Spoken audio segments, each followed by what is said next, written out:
Hey guys, Matt here. This is my review of Lord of the Rings, The War of the Rohirrim. This movie is directed by Kenji Kamiyama, who previously directed Blade Runner Black Lotus. The movie stars Gaia Weiss, Brian Cox, and Luke Pasqualino. Now, the plot of this movie, it takes place about 180 years before the events of Lord of the Rings and the Fellowship that we know it.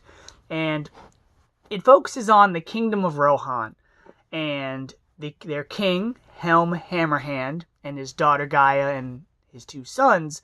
And when there's a betrayal in the kingdom, its people must seek refuge in the stronghold, later known as Helm's Deep. Now, when the trailer for this movie first came out, I was under the impression, probably like most people, that this was going to be a story of Lord of the Rings. It was going to be a side story, something that happened amongst the timeline of the movies. This film was marketed as something that was going to connect to the trilogy.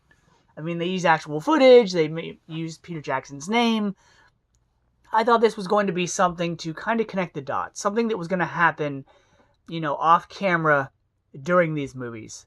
Some side story that was going to lead up to an event in one of the films, what have you. So I saw the movie, and it was a good anime. Was it a good Lord of the Rings movie? It looked like something that belonged in Lord of the Rings. It had enough elements to remind you, hey, this is supposed to take place in the universe that is Lord of the Rings. But a lot of it just felt like a really good-looking anime with fantasy elements. Now, that's not to say I didn't like it, because I did enjoy this movie. Did I see it as, a companion to the Lord of the Rings films? Did I see it as something that is a must-watch, something you need in the story of Frodo, the Fellowship, Gandalf, the other characters like that? No. But it was a really good anime. It looked great. It reminded me of the old rotoscope Lord of the Rings movies in the 70s where they use actual people and then just animate over them. I thought the art style was really good. It's something that I want to see going forward when it comes to animated or Japanese animation in the future, because it looked awesome. The story was good, but it used a template of things that, we've seen before. Maybe I've seen too many animes or too many stories of, a revenge plot, whether it's Assassin's Creed, Legends, Ghost of Tsushima, Twilight of the Gods, even Brave. You have all these stories of all these characters you've seen before that, it's kind of hard to differentiate between them, because whether it's the king is a strong father figure who gets slain, or you have this strong, outgoing, adventurous female lead character who has to kind of step up and become a leader, we've seen it all before. But I liked how this was done in the template of Lord of the Rings. Now, don't get me wrong, I was intrigued by this movie, and I kept watching for two reasons. One, because I wanted to see where the plot was going to go. I wanted to see how this was going to tie in more to the Lord of the Rings story, aside from just mentioning the Kingdom of Rohan and Gondor multiple times. But it was the art style that had me captivated. Now, you had a lot of characters that had your typical anime look, where it was the pointed chin, perfectly coiffed hair, and big anime eyes, but then you had other characters that looked more human. They had wrinkles and lines on their face. They looked like, their body parts were in proportion. But I also was intrigued because the animation style was really good.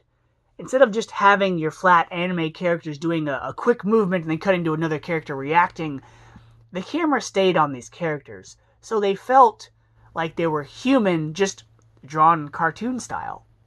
You had characters that would do things, and the camera would stay in one shot on them, whether they were sliding down a hill or fighting characters and the camera would pan around them. They just felt more fleshed out, and not just flat characters, doing simple movements. So the art style in this movie was really well done. I will say the voice acting was fine. You had Gaia Wise as the daughter Hera. She played the, outgoing daughter who kind of had to step up to the plate and take care of her kingdom when no one else could or no one else wanted to. Her role was good. She's the kind of archetype female character that we've seen before, like I said, in Brave or Twilight of the Gods, where vengeance is her main fuel. That and protecting her people. Brian Cox as the king in this movie, I thought did the best job of all the voice actors, because Brian Cox is a good actor, but when he gets intense and angry and emotional, that's when you're like, whoa, yeah, he means business. And him as Helm Hammerhand, the king, he was great. He was a great character. He was in this movie for longer than I thought he was going to be, but he was wonderful. Everything involving that guy was good. He did kind of feel a little bit like a jerk in some parts, where it's like, am I supposed to be rooting for this guy or waiting for him to go? Because, there are some parts that had me question him, but no, he's a really good character, really good standout. The bad guy in this movie, a character named Wolf, played by Luke Pasqualino, he was okay. When your character's whole motivation is just vengeance and revenge, you're kind of one note, you're kind of just like angry and bitter and, grieving. And there's a scene that dives into some backstory between him and Hera. But other than that, he's just the bad guy who doesn't really need a whole lot of explanation other than you killed so-and-so or this is what you did to me type thing. And that's it. The other voice actors in the movie did a good job. You had a character that was like a servant boy that was good. You had a woman who was part of the Shield Maidens, which was a nice touch as well. And then you had a narration from Miranda Otto, who played Erwin in the Two Towers Lord of the Rings movie.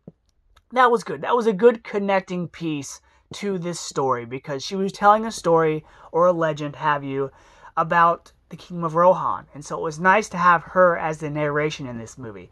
Other than that, and a couple parts that I felt kind of shoehorned into the movie that made you go, hey, remember, this is Lord of the Rings universe.